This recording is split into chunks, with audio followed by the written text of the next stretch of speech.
እኔ አንድ ያለኝ ጠባይ ያለኝ ይሄንን ነገም ተነጎደም ፑሽ ማደርገው ነው። ከስነ ስርዓትና ከህግ ውጪ ማንም ሰው ይሄን ድርጅት እንዲጠመዝዘው አልፈቅድም። ኤርትራ ውስጥ ብዙ ሞክረውታል። አይሰድ ነው እርሶን እንደ ጠምዛዥ ውሳኔ ሰጪነትን ብቻ እንደሚያራምዱ እንደውም ለሰላማዊ ትግል ተገዢ እንዳልሆኑና የትጥቅ ትግል መንፈስ እንዳልተላቀቁት ይገልጾታል። ይሄ ከባድ ወንጀል ነው። በአሃዱ ሬዲዮ ብቻ ተገልጾ የሚታለፍ አይደለም። ስነ ስርዓትና ህግ ቢኖር እኔም ጠይቀዋለሁ።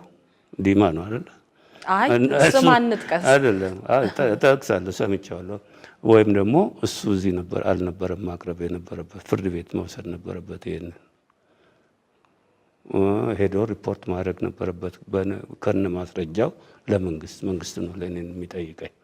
ዋነኛው ችግር ግን መንግስት ራሱ በዚህ ፕሮፓጋንዳ ተጠምዶ በጣም ትልቅ ስልጣን ያላቸው ሰዎች እንደዚህ አይነት ነገር በፕሮፓጋንዳ ሌቭልና በቲቪና በሬዲዮ ብቻ ተገልጾ ይታለፋል። መደረግ አለበት ወይ? አልነበረበትም። ፍርድ ቤት ነው መሄድ ያለበት ይሄ ነገር እኔን ለመጠየቅ ማስረጃ ካላቸው። እኔም መሄድ ነበረብኝ። እንደዚህ ስሉ ፍርድ ቤት ሄጄ በስም ማጥፋት መጠየቅ ነበረብኝ። አልጠየቅኩም። ምክንያቱም እዚህ ሀገር ጀስቲስ ሲስተም ምንም አይሰራም። ለዚህ ነው የተውኩት እኔ። እነሱ ግን ስልጣኑ በእጃቸው አለ። ፍርድ ቤት ማስረጃ ካላቸው ለምን አያቀርቡም? ስም ማጥፋት እኔን ለማስመታት ያው የኢትዮጵያ ፖለቲካ የታወቀ ነው። በፕሮፓጋንዳ ነው ሰው ነፍስ የሚወጣው ከእስር ቤት የሚገባው ወይም ደግሞ የሚረሸነው።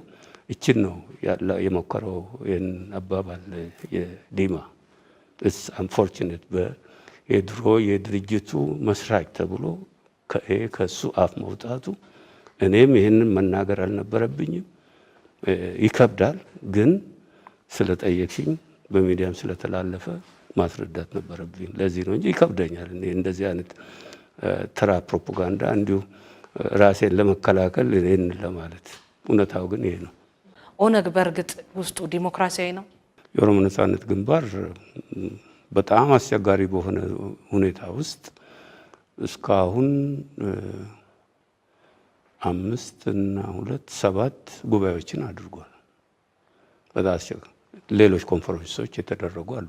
እነዚህ 7 ጉባኤዎች የድርጅቱ አመራሮች በዲሞክራሲያዊ መንገድ በጉባኤ የሚመረጡበት፣ እነሱ ደግሞ የድርጅቱ ሊቀመንበርና ምክትል ሊቀመንበር ስራ አስፈጻሚዎችን የሚመርጡበት፣ እንደገና ጉባኤውን ለማድረግም ከታች ያለው መዋቅር የራሱን ተወካይ መርጦ የሚልክበት፣ ግሎባል እዚህ ድርጅቱ ባለው መዋቅር በዩሮፕ፣ በአሜሪካ፣ በአውስትራሊያ እና አፍሪካ ሁሉ የተገኙበት። አሁን ዋነኛው 14ኛው ጉባኤ አስመራ ውስጥ ኤርትራ ውስጥ ነው የተደረገው። እንደገና ሌላ ጉባኤ እዚህ ከመጣን አድርገናል። እዚህ ከመጣን ያደረግነው ጉባኤ ራሱ በውክልና መጥተው ያደረጉት ነው። በጣም አስቸኳይና በጣም ለሴኩሪቲ በጣም አስቸጋሪ በሆነ ጊዜ ውስጥ በዚህ አይነት ሁኔታ ነው የመረጠው እንትኑን አመራሩን። የውስጥ ዲሞክራሲ ከዚህ የበለጠ ምን ማለት ነው? በጣም አስቸጋሪ በሆነ ሁኔታ that's our history። አገሪቱ ሁልጊዜ በጦርነት የመኖር ያ ችግር ነው እንጂ የሆነ ችግር አይደለም። this is not a problem። ያንን ነው ማየት ያለበት። ትንሽ ሰፋ አድርጎ ማየት የሚችል ሰው የሆነ ችግር አለ። እኛ እንኖራለን፣ ትግል ነው። የዲሞክራሲ እስኪረጋገጥና የህዝቡ መብት እስኪረጋገጥ ድረስ ፓርላማ መግባት የለብንም። ይሄ ዲሞክራሲና የመብት ጥያቄ ለሁሉም እስኪረጋገጥ ድረስ ባለን እንትን እንታገላለን።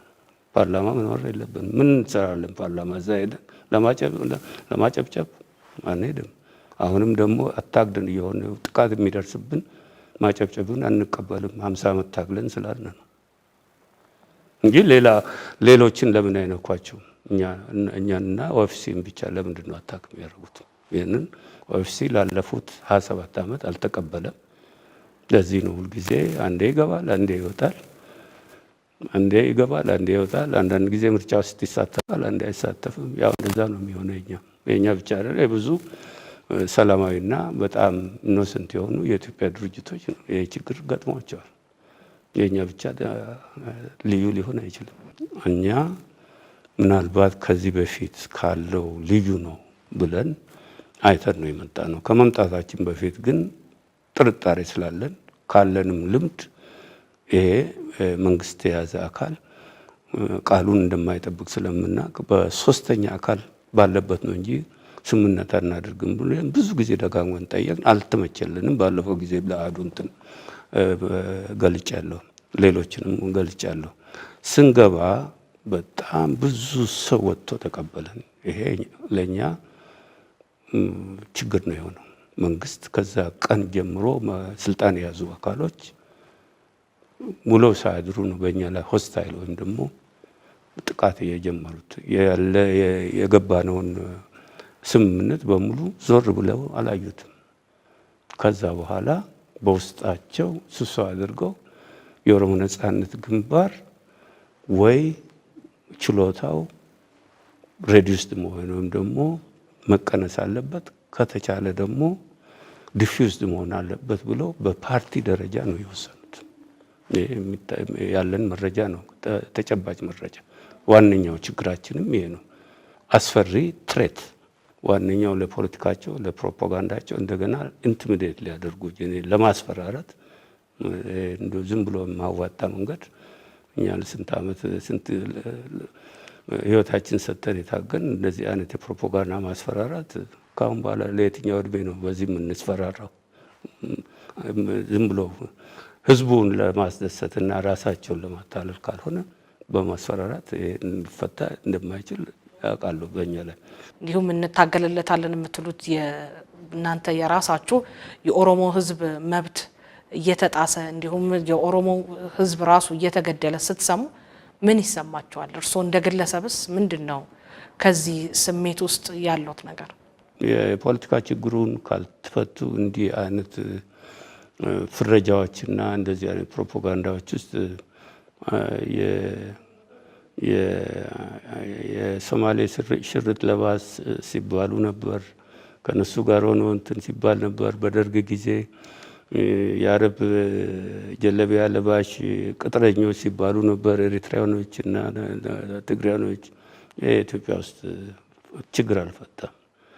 አሁን ትጥቅ ትግሉን ያስቀጠለው የፖለቲካ ችግሩን ለመፍታት ፈቃደኛ አለመሆን ነው የስርዓት ይሄ መንግስት ሲባል ደግሞ መንግስት ብቻ አይደለም ያለው የኢትዮጵያ ፖለቲካ ሰከን ብሎ ይሄንን ችግር እንዴት እንፍታው የሚለውን ዲያሎግ ውይይት ያሉ ፖለቲካ ፓርቲዎች ፕሮፌሽናልስ በዚህ ሁኔታ መፍታት የሚችሉ የኢንተርናሽናል እንትኖች ተጨምሮ ዲያሎግ ካልፈታ የኢትዮጵያ ችግር ቅድም ካልኩሽ የቪሸስ ሰርክል ደርግ መጣ ያው ነው።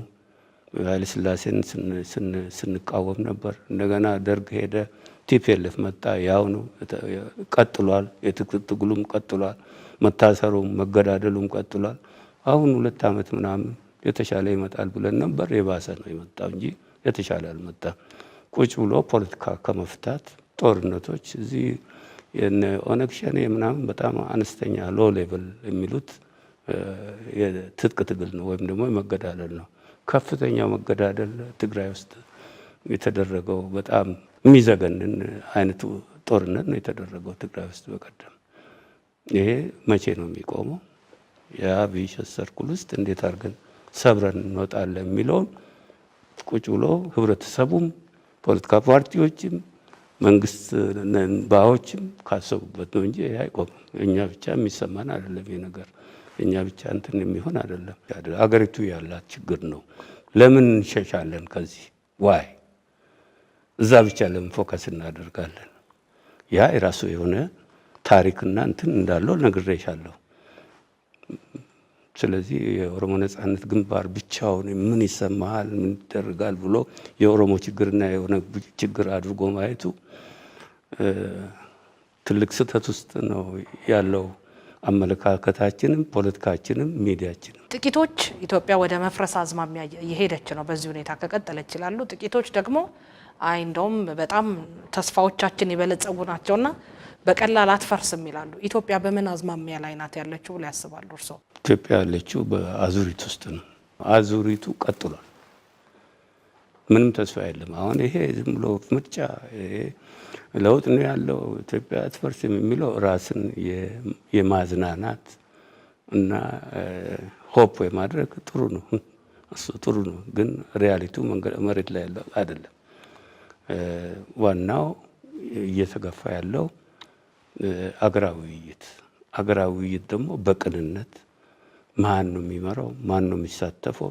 አጀንዳዎቹስ እንዴት ነው የሚቀመጡት? ይሄ ቁጭ ብሎ በሰከነ ሁኔታ የሚደረግ ከሆነ ሌሎች ሀገሮች ከዚህ አዙሪት እንዴት ነው የወጡት የሚለውንም መመርመር። ብዙ ሀገሮች ከዚህ አዙሪት የወጡ አሉ፣ በዚህ አዙሪት ውስጥ የቀሩም አሉ። ኢትዮጵያ ዋነኛዋ በዚህ አዙሪት የቀረች መሆኗን የዓለም የታሪክና የፖለቲካ ምሁራንና ጥናት አድራጊዎች የሚስማሙበት ነው። ኢትዮጵያ ከአዙሪት ልትወጣ አልቻለችም። ከዚህ እንዴት ነው የምንወጣው? የራሳችን ሀሳብ አለን። ያ መድረክ ሲከፈት እናቀርባለን። እንደ ማንኛውም የፖለቲካ ድርጅትና እንደንትን ማለት ይሄ አንዱ መድረክ ነውና እንደው የእናንተ ሀሳብ በሚዲያ ብዙ ተነግሯል። እሱ ምንም የሚያመጣው ነገር የለም። ለፍልፈ መሄድ ነው። ብዙ ጊዜ ተናግረናል። እሱ ምርጫ ቦርድም ያቀረባቸው ተከታታይ መድረኮች ላይ አቅርበናል። ግን በጽሁፍም ሰጥተናል ለፕራይም ሚኒስተር ኦፊስ እና ለምርጫ ቦርድ ባለፈው በዛን ጊዜ ምንም ዋጋ የለውም። እሱ ምን አይነት መድረክ ነው የምትጠብቁት ታዲያ? አሁን ይሄን ሁሉ ደረጃ ከሄዳችሁ ሚዲያውም ካልጠቀመ ይሄ ኢኒሺዬቲቭ ወይም ደግሞ መነሳሳት የሚወስድ አካል በጣም ታማኝ አካል ስናገኝ እናቀርበዋለን። እስካሁን አላየንም። እንዲሁ ዝም ብሎ ለራሱ አጀንዳ ብቻ የሀገራዊ ውይይት ብሎ የሚሯራት ብዙ ነው። ተሳትፈንበታል። እኛም ባለፈውም አሁን በቅርብ ቢሾፍቱ ተሳትፈን የሰጠነው ሀሳብ አለ። ማይንድ የሚለው እንትን ያዘጋጀው በት ነቲንግ ኢዝ ሙቪንግ። ባለፈው ዴስቲኒ ውስጥ እኔ ራሴ ብዙ ተሳትፌያለሁ።